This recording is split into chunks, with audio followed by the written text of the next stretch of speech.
Hi, my name's Bob Kingscote. We farm Toppersfield in Waiau, North Canterbury. It's a 630 hectare property.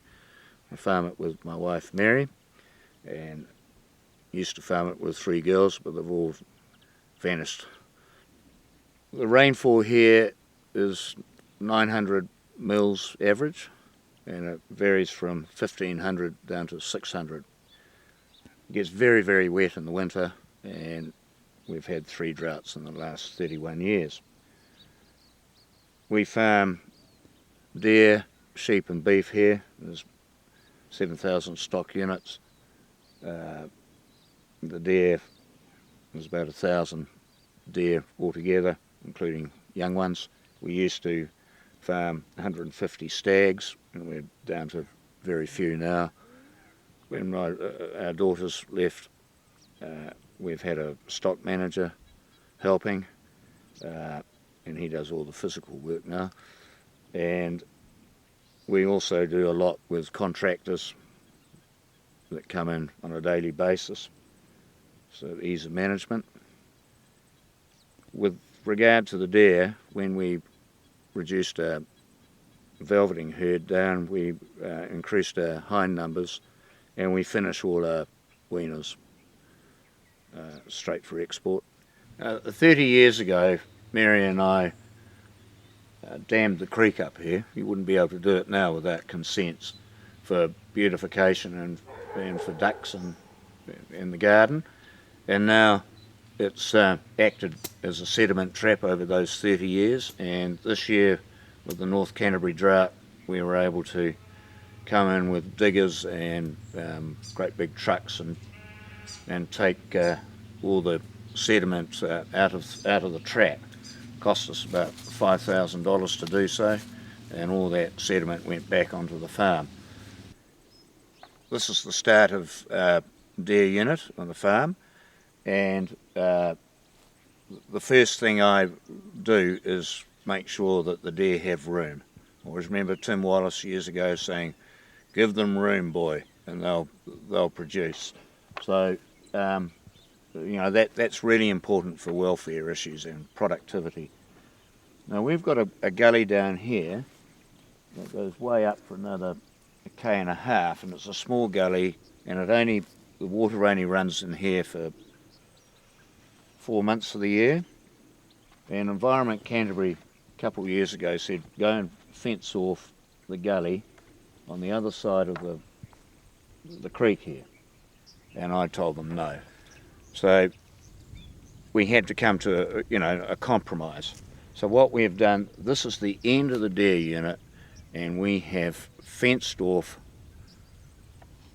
an area through these trees that goes another 300 metres, and that's fenced off, and that's mitigating any of the problems that we have in this gully where the deer are. This small paddock here is a paddock of pasture for summer feed, and undersown with ryegrass and clovers and plantain. And the ryegrass is the new UK grasses, high sugar grasses, Abba Magic, and they've been proven to be really good here and production wise, and they hold on, got a bigger taproot, and they're holding on into the drought longer than conventional ryegrasses. In the summer we had hinds and fawns grazing on this small paddock. We've got another couple as well, and with a runoff, and they did extremely well. This is erosion, what not to do. As you can see in the background, this block was developed years ago, and we should have left more manuka on the hillside. We didn't, and then 7 years ago we had a weather event in the midwinter and a lot of rain, bang, this terrible erosion behind us. So what have we done? We've purchased these poplar poles from Environment Canterbury, and over the last few years we've planted these poplars which have taken hold and has actually stopped the erosion. One of the main problems with deer farming is running of the fences when the stock get under pressure, and if you're not careful they can come and run up and down. This particular fence is a good example in a wet period, so you've got to get them out of paddocks like this in a wet period in the winter, and they can make a great big track along there, and then the water gets in, and before you know it you've got a 2 or 3 foot channel down there. We filled that fence line in with rocks quite a few years ago, and this particular corner we fenced off because the deer would hang into that corner and it was just bare earth. Again, you know, you were getting erosion, so we just fenced it off years ago, planted a few oaks in there. We've done that further up with natives. Years ago, one of the previous owners of this farm, Griff Jones, had wonderful vision, and during the both wars, when all the man labour was off the land, this country that you can see for miles just reverted back into scrub. So after the Second World War, Griff came back and he cleared the land that you can see here, but he had vision, and he left all the scrub, you know, the manuka and natives, all, you know, from here on upwards in all these gullies. You can see an example down there. So he was a man ahead of his time. No, he really wasn't, because farmers were all like that. We all care for the land.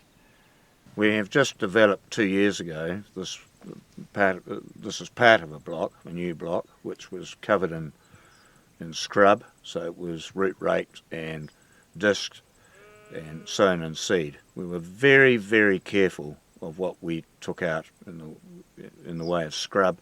We left it, as you can see, in very steep areas and in the gullies, and where we thought it may slip in the future, we've left, you know, pockets of little bits of scrub. So it's given us huge increase of production, and we've been doing this over the last 30 years, but we're getting better and better at doing it.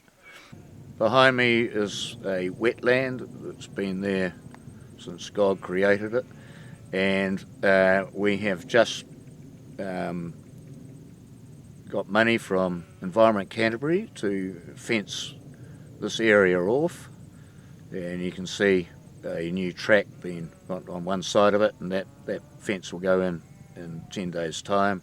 There's an existing fence on the other side of the gully, so that'll be fenced off, and they're paying for the fencing, and we are going to plant that area, that wetland, with more sedges, a few more cabbage trees and coais and area.